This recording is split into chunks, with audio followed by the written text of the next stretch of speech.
What's up, everybody? Welcome to the Fantasy Flex Podcast. I'm your host, Chris Raybon of the Action Network, and this is our quarterback and tight end offseason stock watch episode for the 2023 NFL fantasy season. Here to break it down with me, one of the top rankers in the game, the odds maker, Sean Kerner. Sean, what's going on? Welcome back from overseas. What's up? Yeah, happy to be back. Had a blast. But now I really need a vacation because I'm exhausted from it. But yeah, happy to start diving into projections and talk some football.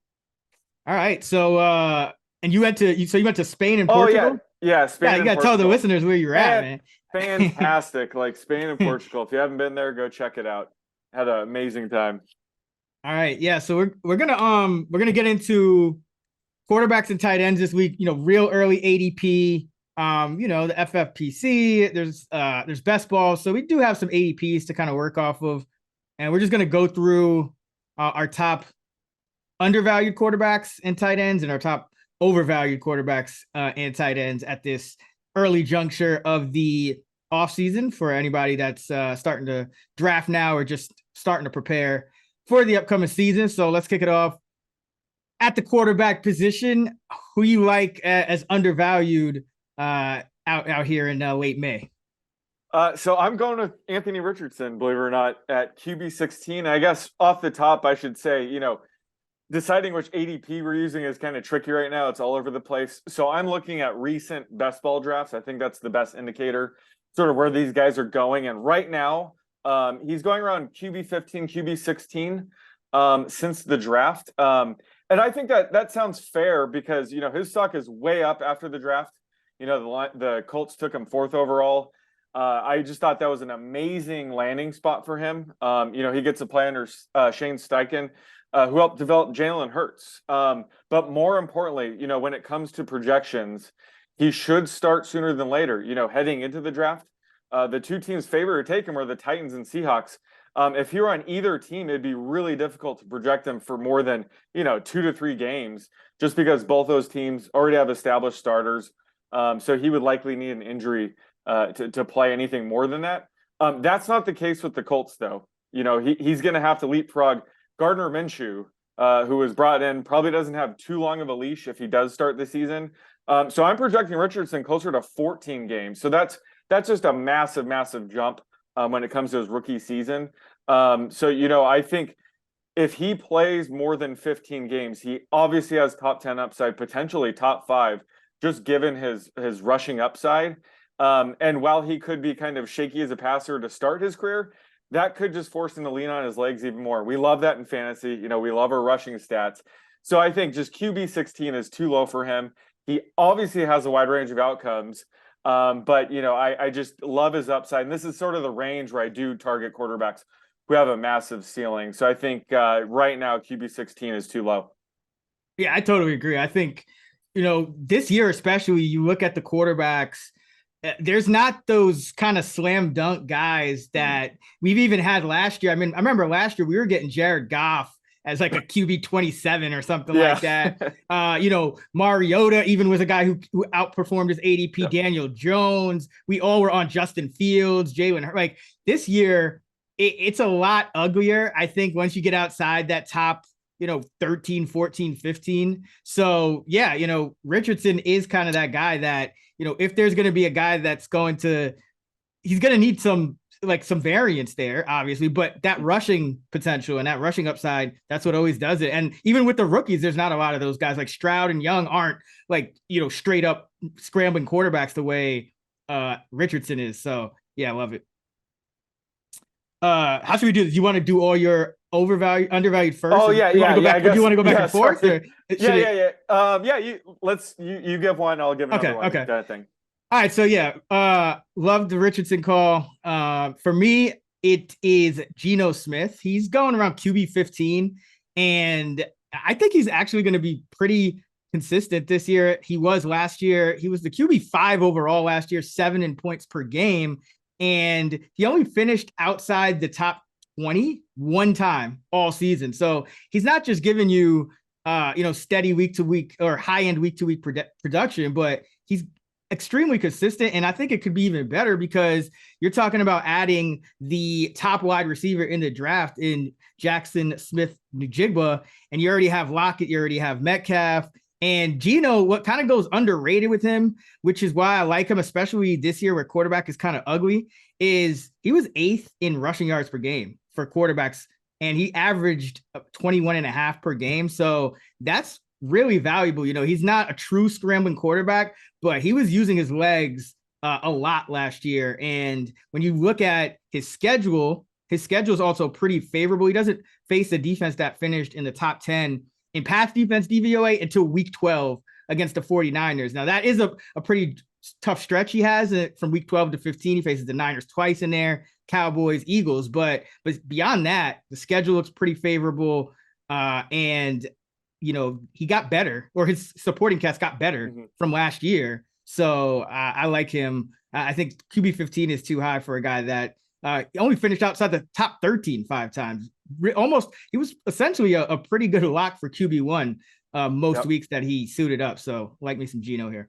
Yeah, he was one of the biggest surprises of 2022. And I had him as a big winner from the draft. They, like I said, Seahawks could have drafted Anthony Richardson. That could have complicated things.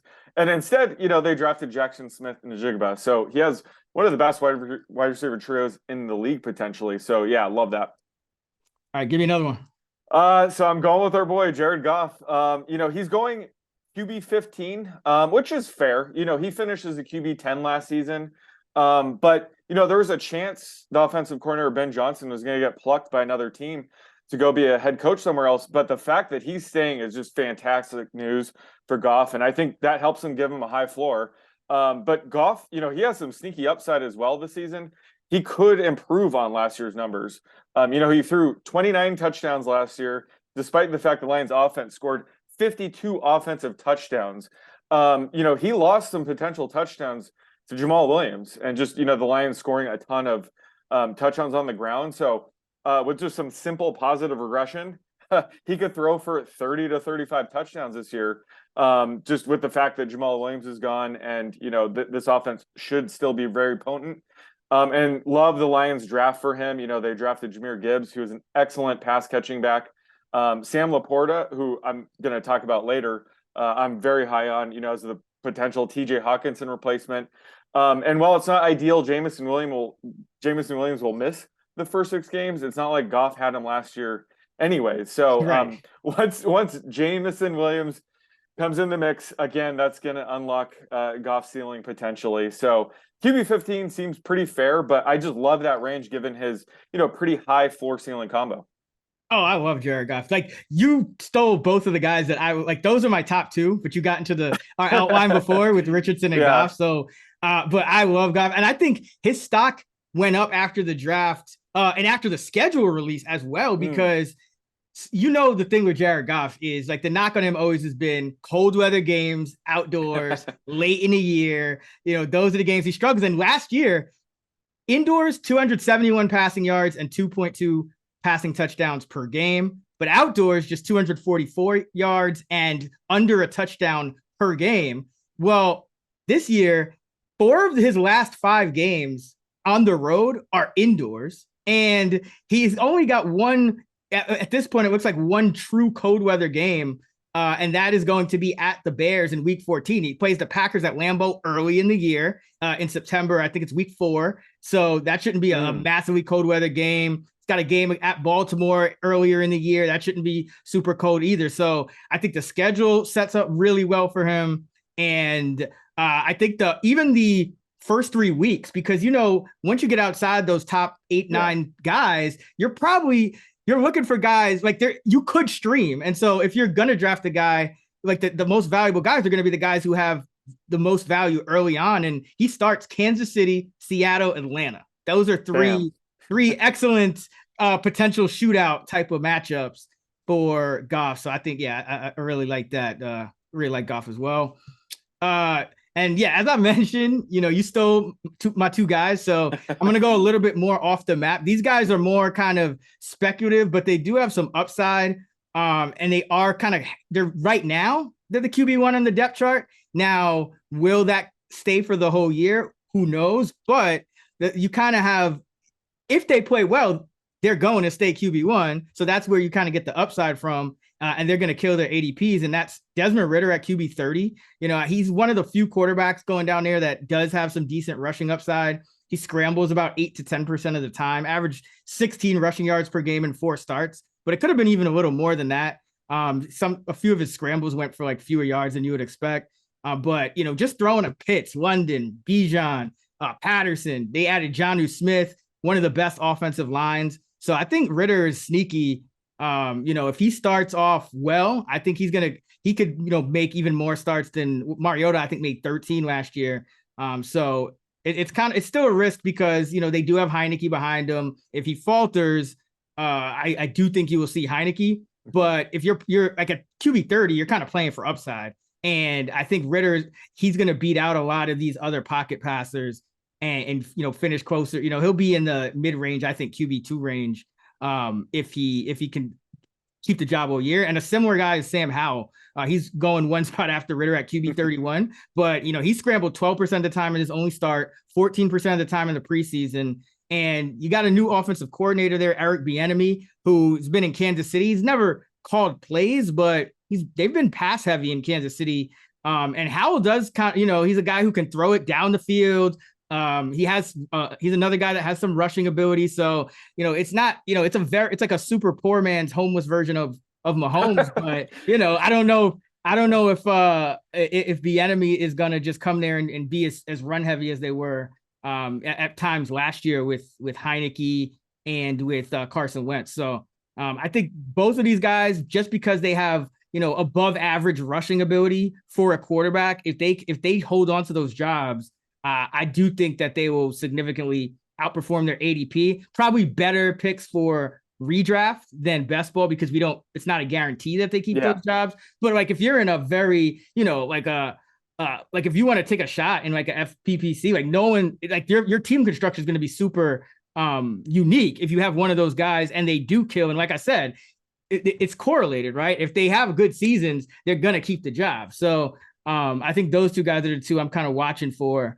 But it's slim pickings compared to most years where we usually have like a bona fide guy that we're like, he's just going to run for a lot of yards. It doesn't matter how shitty he is, you know, throwing the ball. We don't really have those guys this year. So I think Ridder and Howell are the closest things at this point. Yeah, I agree. I think those two guys in that range, you're just going for upside in that range. Like, what are you going to do? Take Mac Jones or Ryan Tannehill? We know those guys are, you know, low end QB2s right now. I will be interested to see, you know, once we start doing projections, like Brock Purdy, Trey Lance is in this range. They might be interesting. But again, we don't really know who's starting there. But like you said, both of these quarterbacks, you know, they could get benched by week 3 or something. So there is some downside, but there is some, you know, talent there and some certainly upside. So this range is where you kind of want to just bank on upside or buy in on it. And the issue with the Niners situation is Darnold is a factor in this whole thing. So it's like, tell me about it. It would be if it was just okay, you know, Lance is going to start till Purdy comes back and maybe Lance will open the season. So he'd have a chance to keep the job. That would be one thing. But I keep hearing positive Darnold reports, and he did have a good, 4 or 5 game stretch for the Panthers last year. So, I mean, who knows? So that you know, having 3 guys instead of 2 kind of complicates that a little bit there, and we really don't know who is the QB1. So that's the issue there. But you know, Lance they're saying he's a trade candidate, so that's also something to watch out for as well. All right. What about 4 overvalued quarterbacks? So I'm going with Aaron Rodgers. You know, right now his ADP is QB9. It's kind of fluctuating a bit, but QB9 is a bit too rich for me. You know, obviously there's a ton of hype surrounding him, you know, going to the Jets. And that's made his price, you know, jump a bit too high in my opinion. Just getting to throw, you know, to Garrett Wilson gives him an upgrade in weapons compared to last year. But, you know, he also brought over Allen Lazard and Randall Cobb with him. So that means he's going to have a lot of the same weapons as he did last year. So when it comes to Rodgers, you know, it does take him time to build chemistry with pass catchers. So it makes sense he'd want to bring over some of those weapons. But, you know, it's one of those situations where, you know, it could take him a few games to really gel with this offense. I've mentioned that before, with Peyton Manning and Tom Brady on their new team. They were solid their first season, and then they just erupted in year two. I think we could see, a similar path for Rodgers. I think the one thing going in his favor certainly is he's going to be familiar with the offense under Nathaniel Hackett, their offensive coordinator, who was his coordinator when he won those recent MVPs in Green Bay. So I think the transition with that could help.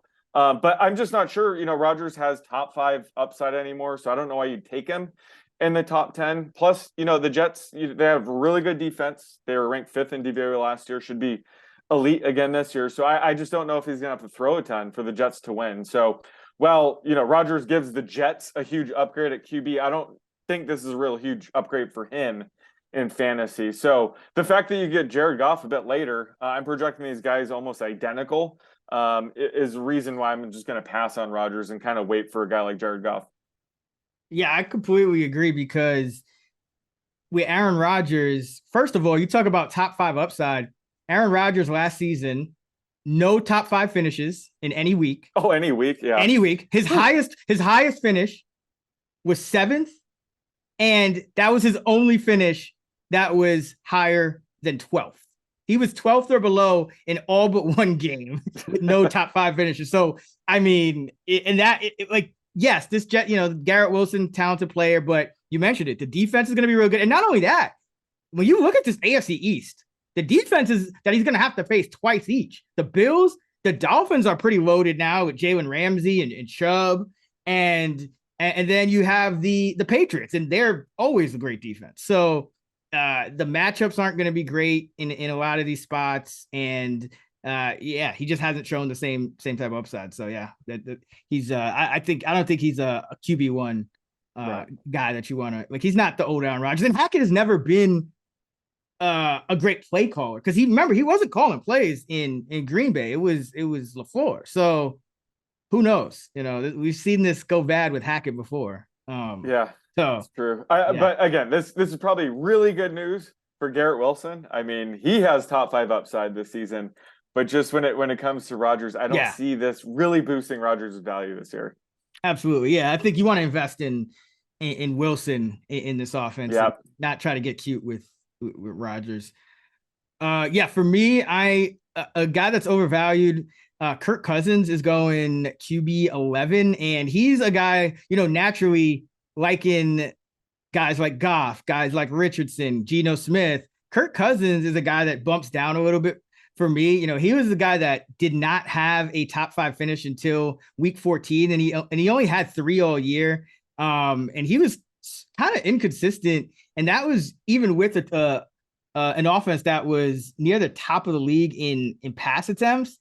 And now, then you look at, okay, well, where did he have those top 5 finishes? They all came against defenses that were 18th or worse in DVOA last year. This year, he starts the year with 3 defenses that were in the in the top 15 with Tampa Bay, Philly, and the Chargers. So, like, he's not going to start the year with incredible matchups.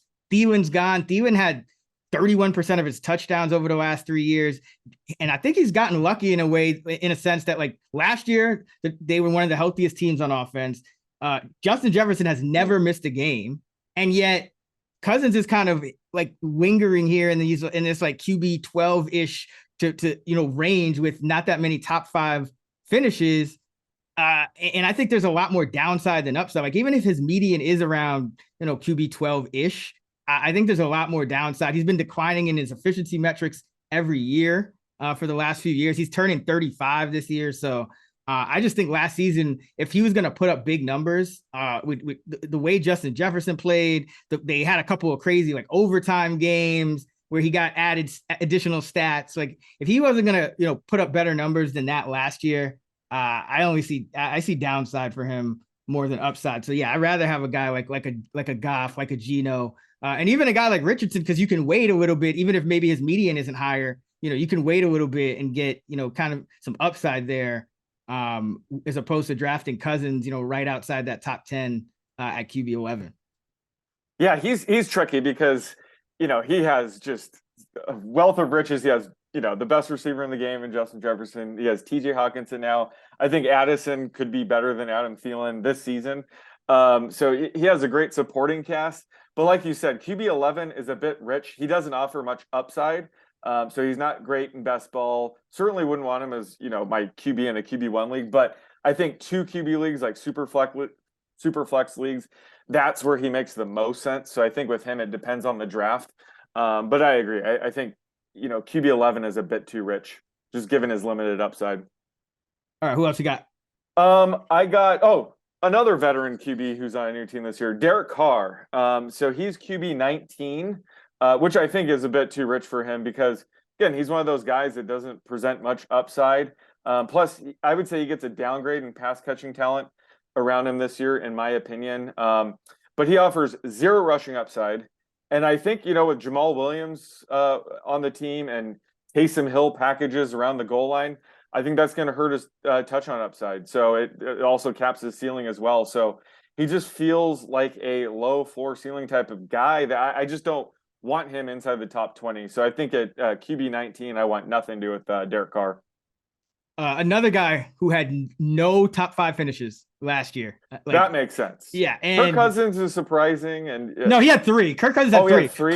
Rodgers had none. Rodgers and had Carr 0. and Carr. Yeah, both of the guys that you're mentioning. Carr, he had a couple of just outside, like a 6 and no, he had a 6 and a 9, and that was really the only ones in one other 10. So yeah, it wasn't, the upside wasn't great. And I think something that's not being talked about enough is that, it's looked at as like this upgrade for New Orleans and, and for him going there. But like you said, I don't know if it's necessarily a big upgrade for him, but also he's struggled in his first year in a new offense pretty much throughout his career. He's had 4 previous NFL seasons where it's year 1 of a new offense.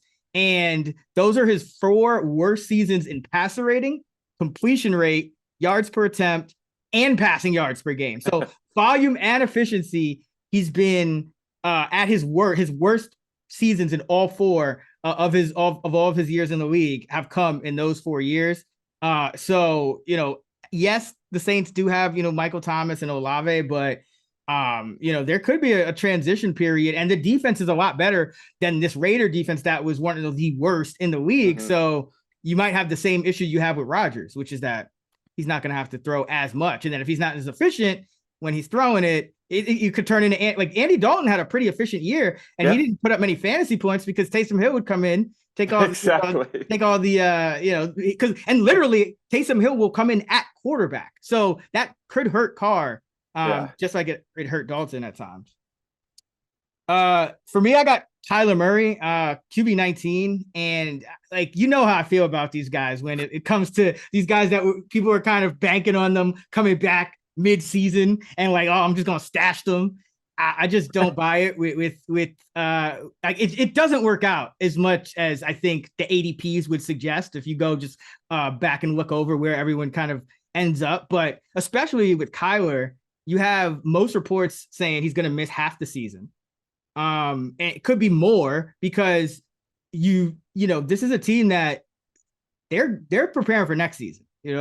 This Cardinal team, they stocked up draft assets for next year. So they could have the number 1 and number 2 pick in the draft because they got the Texans pick next year. I think it's 11 total picks.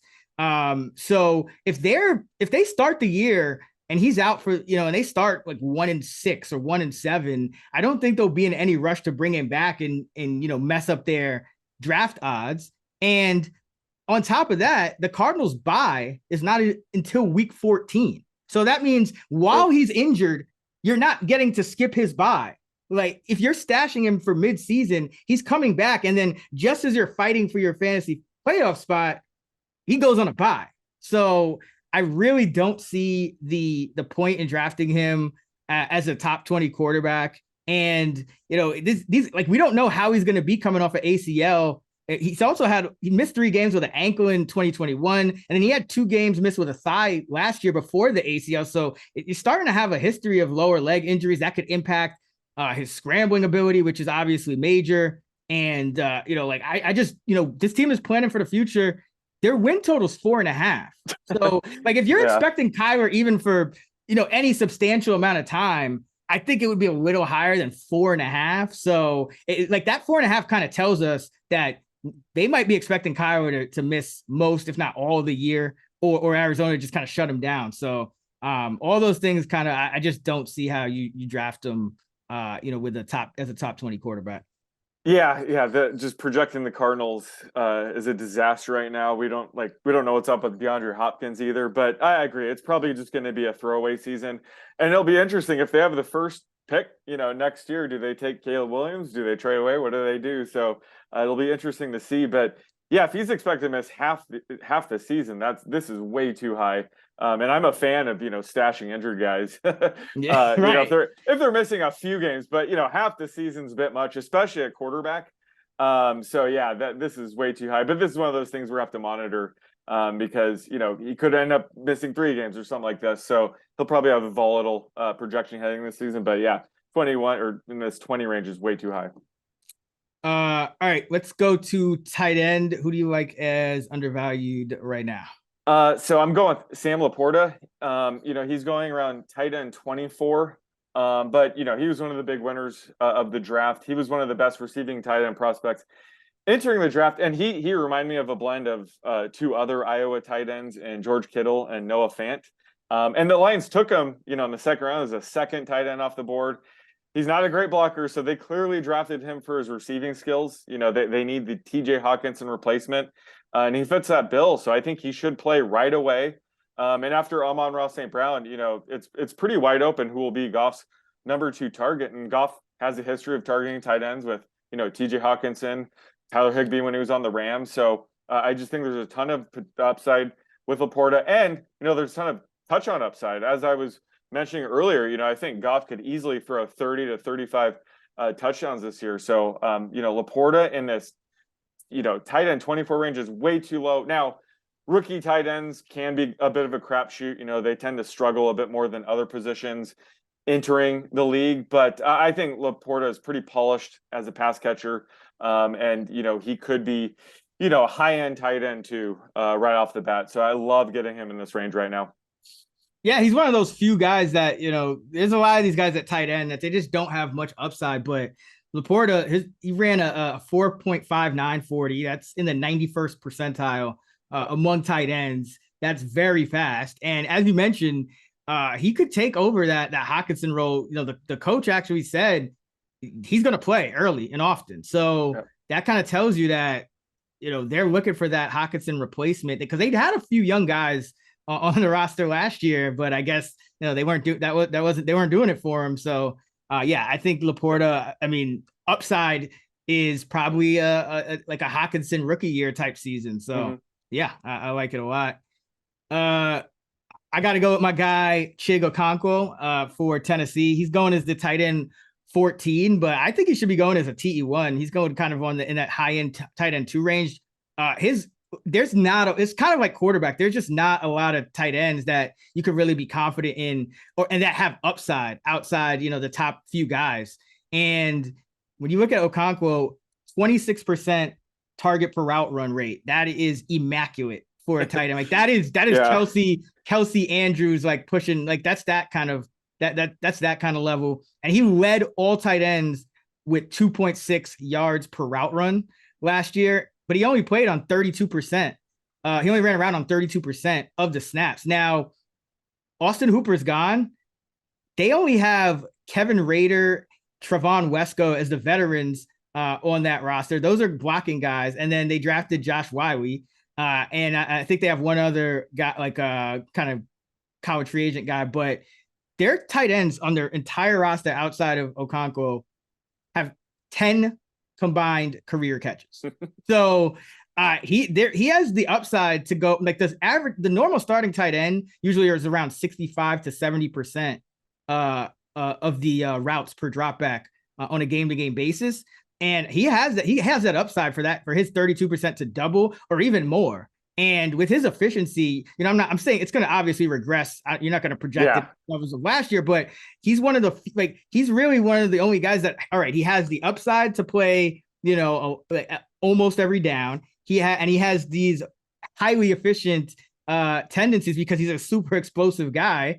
And so I really like this. I really like him outside of once you get, I mean, even I'll talk about somebody. I think the tight end 6 is overvalued this year. So like outside of top 5, Yeah. it's really tough to find a guy. And I think he's like that one guy that has that similar athleticism to, guys like Njoku and guys who are going a little bit higher that are in a more solidified position. So really love Okonkwo. And he could, the way Tennessee's going, it looks like Burks, and he could be their number 2 target. And if he's getting anywhere close to that 26% target per route, he could be their number 1 receiver on a lot of weeks. So love him.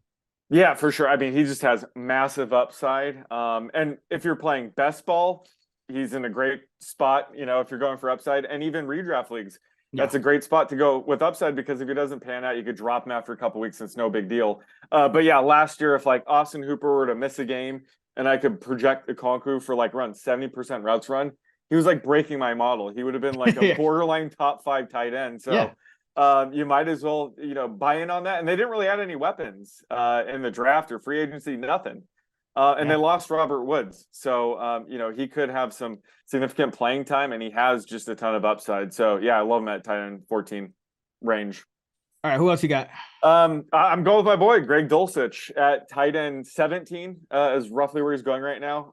That's just way too low for Dulcich, who already flashed top 10 upside as rookie last season. And that was, a season where he was already behind the curve, as he missed most of the camp, the entire preseason due to his injury. He didn't make his debut until week 6. Now, the one thing is, having the new coaching staff under Sean Payton could hurt Dulcich, because there's a chance Albert O, could get back in the mix. I forgot he existed. Right. Yeah. Like exactly. literally, I literally forgot. We just blanked him out of our spreadsheet last year. But, Sean Payton might be like, hey, I like this guy. Let's give him 30% routes run a game or something. They also brought in Adam Troutman. I wouldn't write him quite off yet. But at the end of the day, I think overall the new coaching staff should help Dulcich, because, I don't need to tell you, but Russell Wilson struggled last year. And he struggled to find Dulcich wide open at times. It was infuriating.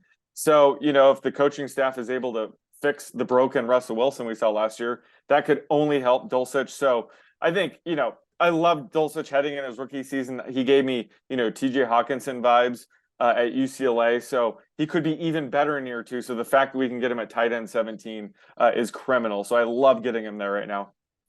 Yeah, and you kind of hit on it. Like I did kind of note that Troutman acquisition, I think, because that was the one kind of frustrating thing with the Saints last year, was that even when Juwan Johnson was playing well, Troutman was mixing in for like 30-40% of the snaps. and so was Taysom Hill. So there was like a 3-man rotation. So that is something I think to watch, but it's kind of like this tight end, just all the tight ends outside the top 5 guys, or really outside the top 10, if you want to get, if you want to include some of the low end guys, but it's just ugly. So you got to go with talent and upside. And I do think Dulcich is one of the more talented receiving tight ends that you can get at this point in the draft. And we have seen him play a large percentage of snaps. So it's not something that's out of the question here. We just have to monitor, is Troutman going to kind of be like the main blocker, or be on an early downs more, or how is that going to kind of shake out? But as far from a talent perspective, he's one of the few guys that I think is worth taking a shot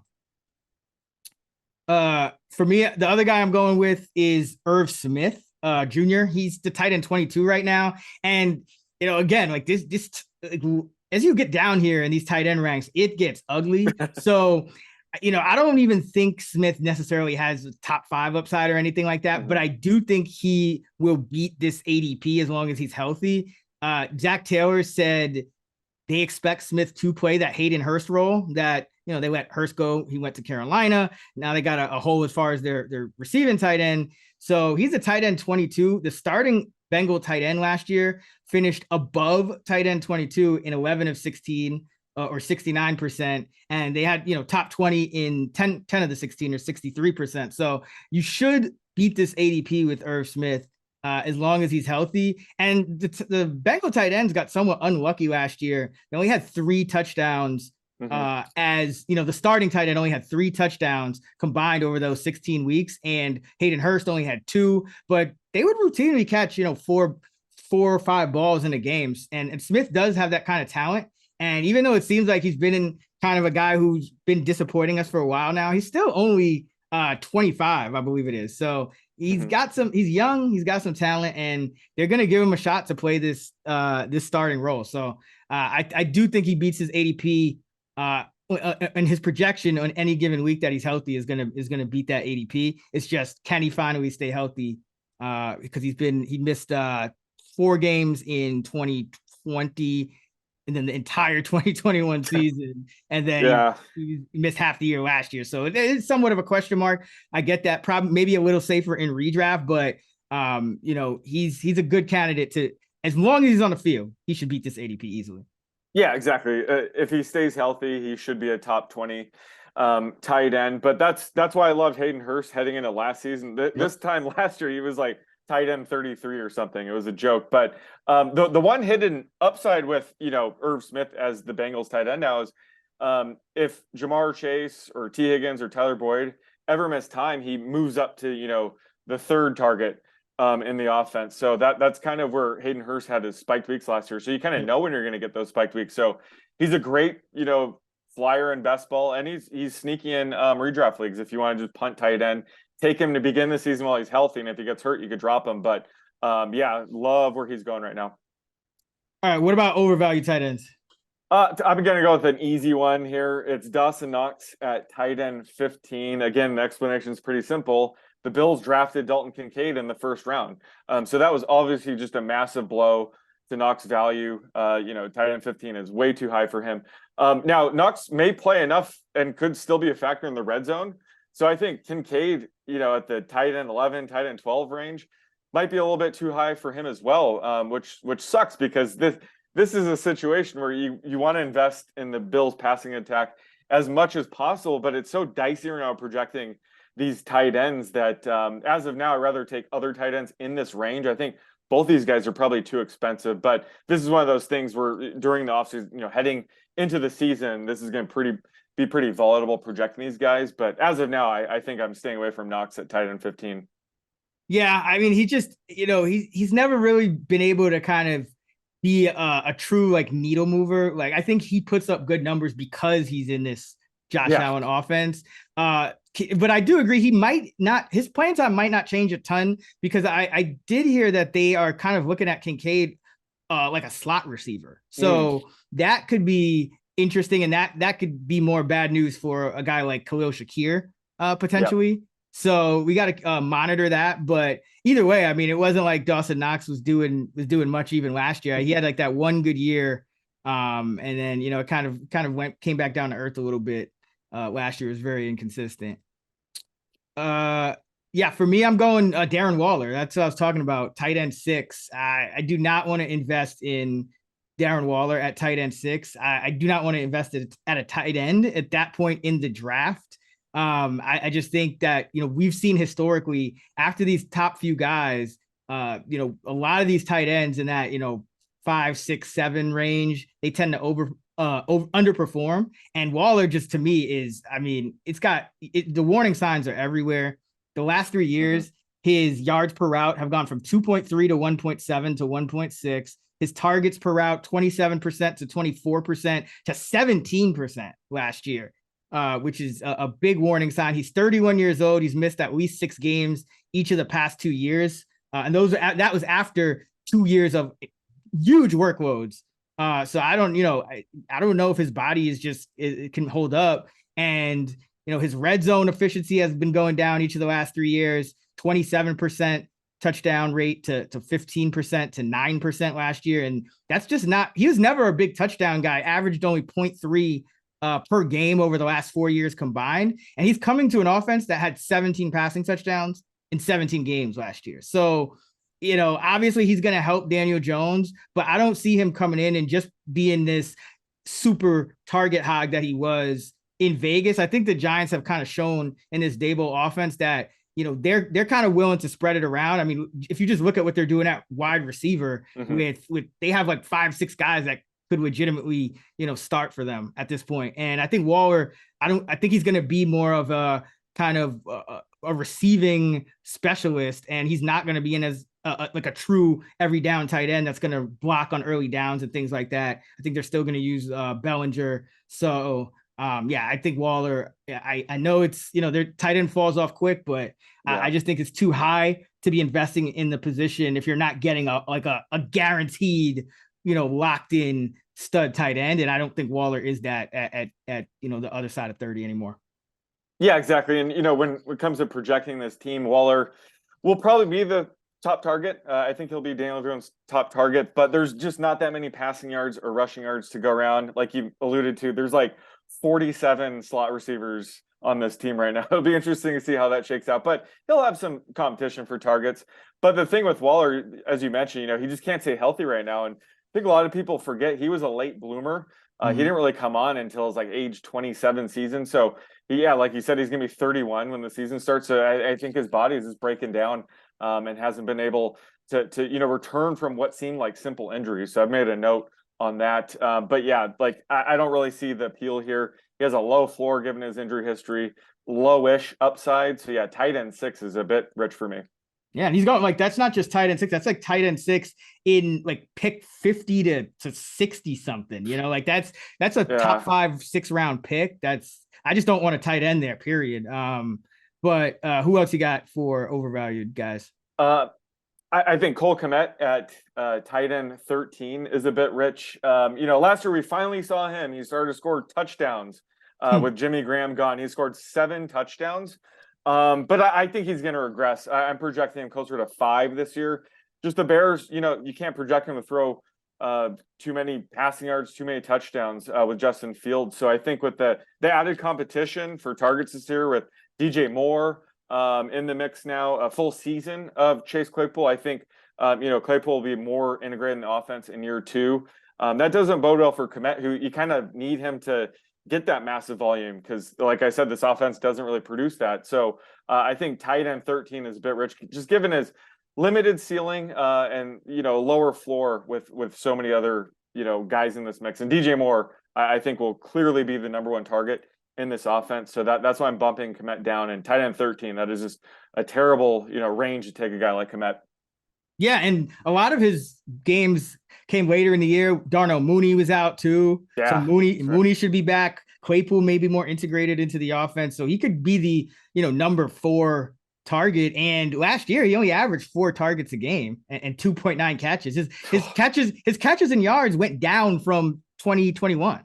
So brutal. Yeah, the warning signs are there. But like I said, this is why all the tight ends are just ugly this year. Because I mean, they really are. We're like, there's only so many guys that we could be low on, and then it's like you got to take somebody, right? But yeah, I agree. I think Kmet is a little overvalued. Like I would take Okonkwo, who goes after him usually, over him. I just think the upside is higher. And the other guy for me that's overvalued is Mike Gesicki's going at tight end 19.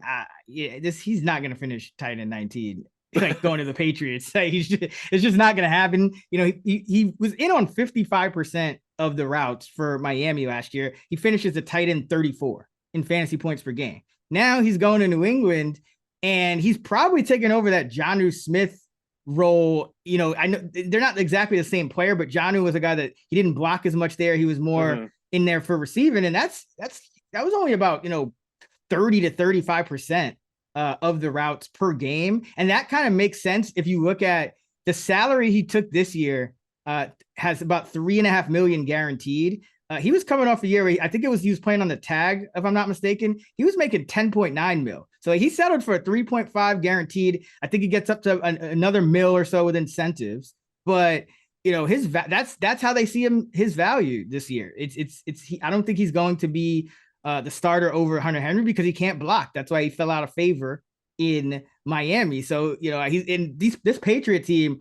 They're already a nightmare to predict on a week-to-week basis, with all their receivers swapping in and out. And I mean, Matt Patricia's gone. So that's the only good thing about, I think, for their offense in terms of maybe they go back to what was working a little more in 2021. But I think he's going to be a kind of specialist, a receiving specialist, and he's not going to be in nearly even as much as he was last year for the Dolphins. So Gesicki tight end 19, way too high. Yeah, I was not a fan of this landing spot. And, Gesicki is still one of the better pass catching tight ends in the league. So I was hoping, the Cowboys or the Lions, before the draft. So Bengals. He could have played Bengals. that Hayden Hurst role perfectly. Oh, that would have been perfect. So yeah, it's a bummer because on the Patriots, they're in a Hunter Henry there, so it's a tough situation. So yeah, I agree. Right now, he's my tight end 22. And even that seems a bit high, but that's just a volatile situation. Just I don't really see the upside in taking him here. Yeah. Because I think Henry still, it's like he's gonna be the starter. Yeah. He's the guy. He can block and catch. Gesicki only does one of those. He'll be the one catching the touchdowns too. I Right. bet. So Gesicki will be sort of between the 20s, and Henry will be the red zone weapon. So that it's just a terrible landing spot for Gesicki. Yeah, and Henry goes after Gesicki in most leagues, so that's actually not that I think Henry's going to have this amazing season, but I think Henry's role is going to change less than right. All right, that is going to wrap it up for our fantasy flex quarterback and tight end stock watch episode. We will have our running back episode next week and wide receivers after that. So be sure to keep checking back to the channel. You can find Sean on Twitter at @the_oddsmaker and me at Chris Raybon. And you can find us at those same handles on the free award-winning Action Network app or actionnetwork.com as well. Until next time, let's get this money.